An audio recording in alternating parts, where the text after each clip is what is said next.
So everyone will have heard the news last week of Brexit, or the British exit of the EU. I'm still having people talk to me about, what does this all mean? What's happened? What's it all about? And I thought very quickly, just in 30 seconds, we'd go over what happened, and then we're going to get onto some issues that may affect those of us in New Zealand in a more intimate way, if we can put it that way.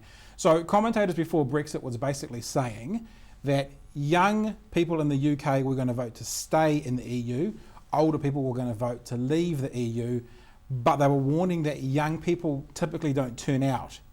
And that seems to be what's happened with the British leaving the EU, Dom, in droves. And now, what are they calling it? Remorse setting in. Regrets. God knows, whatever. There's something trending on Twitter at the moment, but is it wrong to say I'm starting to get headaches when people talk about Brexit? Well, it's interesting because a lot of people didn't pay too much attention to it. Because it was seen as a bit of a foregone conclusion that they would stay. They were going to remain, yeah, exactly. But they're leaving. A lot of that was based on a lie. And what lie was that? There's a couple of big lies. One of the big lies was, at the moment, the UK gives £20 million a week to the EU. Right? Yep, they pay into it. That's not true. What do you mean? Because they get a rebate.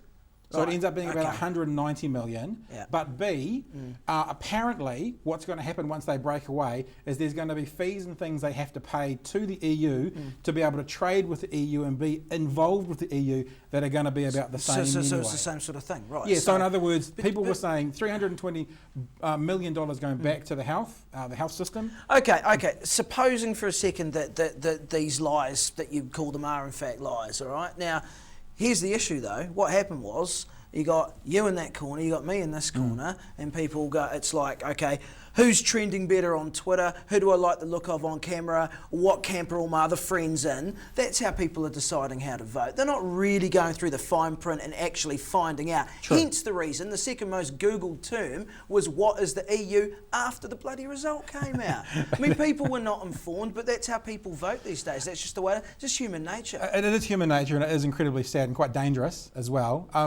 It is. Again, the group that wanted to leave the EU were putting out stories like, this pillow has 190 regulations around it to be made in the EU. Now, again, wasn't true necessarily.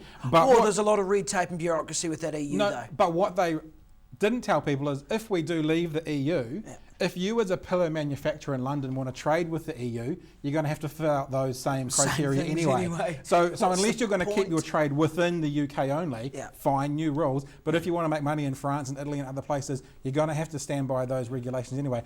One of the more interesting things I think about this, and I want to get onto something you know more about than I, which is how this is going to affect the dairy and agriculture sector in New Zealand. But one of the things I want to talk about before that is how this is such a parallel to America at the moment. Basically, if America elects Trump, it will be the same as what the EU's done, and UKIP, the group UKIP over there, by getting out of the EU. It'll be a protest vote. People will be regretting it if Trump is president. And much like in America, now Mexicans and Muslims are on the receiving end of racial and bigoted attacks because Trump has normalised it. In the UK, over the weekend, attacks on Polish communities, attacks on non-English speaking communities, because what's happened is those people in society who think that way have gone, so we're valid, we're validated. That's because a free licence. We don't want these horrible immigrants here anyway. Yeah, that's right. And so people that held those views and now feel so vindicated that they can go out and propagate them on a much wider and much more public level, which of course is a complete disgrace, and that is something that's a byproduct. There's almost an unintended consequence of these sort of economic decisions and political decisions that people are making, but it totally affects people in that way. And I actually like is that an original analogy, that one? Okay, because I wrote a piece on my own blog in August of last year saying that Hillary Clinton would be the next president. Yeah. The only reason she wouldn't be is if Trump was her opposition, and the only way he would win, which I still don't think is the case, but the only reason he would win is protest votes. Now, there is a huge portion of the voters to leave the EU who are now regretting it. Yeah, that's right, but they were anti-Cameron, though, weren't they? So it was a protest vote. Yeah, exactly. So in America, American politics should be aware of this.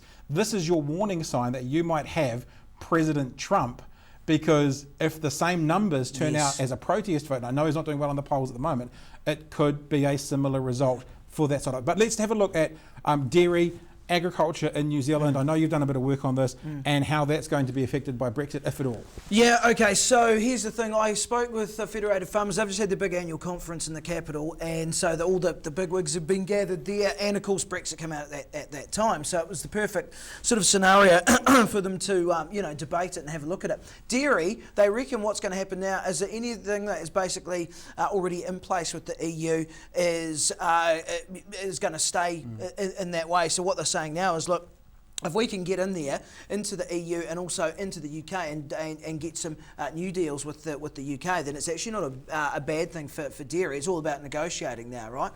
The really interesting one, actually, so I don't think dairy aren't overly concerned.